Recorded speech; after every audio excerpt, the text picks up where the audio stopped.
আসসালামু আলাইকুম। আপনারা কেমন আছেন? নিশ্চয়ই ভালো আছেন। আমার বাবলুর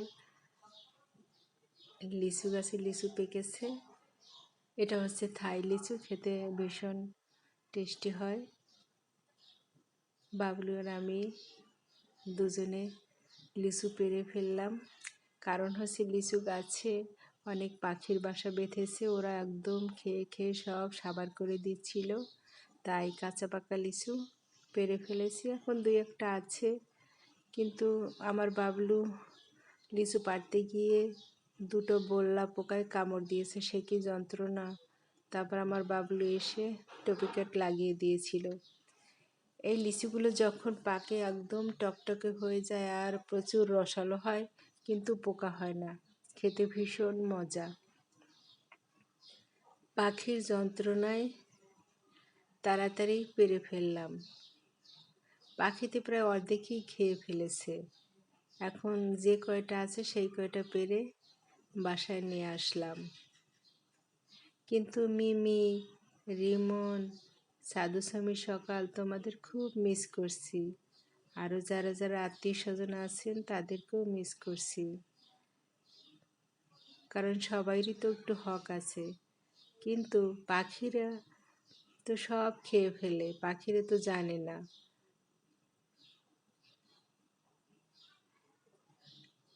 এত কষ্ট, এত পরিশ্রমের ফল যদি খেয়ে ফেলে, কি করা উচিত পাখিদের?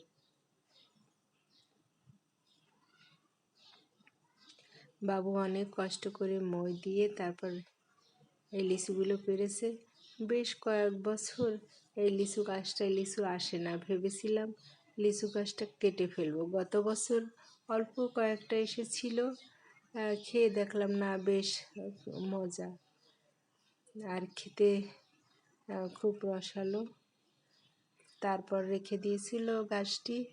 তারপর আল্লাহর রহমতে এবার এইটুকুই এসেছে।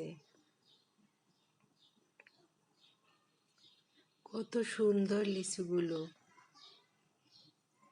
আমি সুন্দর করে সাজিয়েছি একটা বোলের ভিতরে। এভাবে আমি ফ্রিজে রেখে দিয়েছি। কিছু প্রিয় মানুষদের জন্য রেখে দেব, আর কিছু বাবলুকে নিয়ে খাবো। এখন পর্যন্ত আমার বাবলু খায়নি, কারণ তার যে বোল্লায় কামড় দিয়েছে সে ব্যথাটা এখনো ফুলে আছে, যন্ত্রণা, খুব কষ্ট হচ্ছে তার।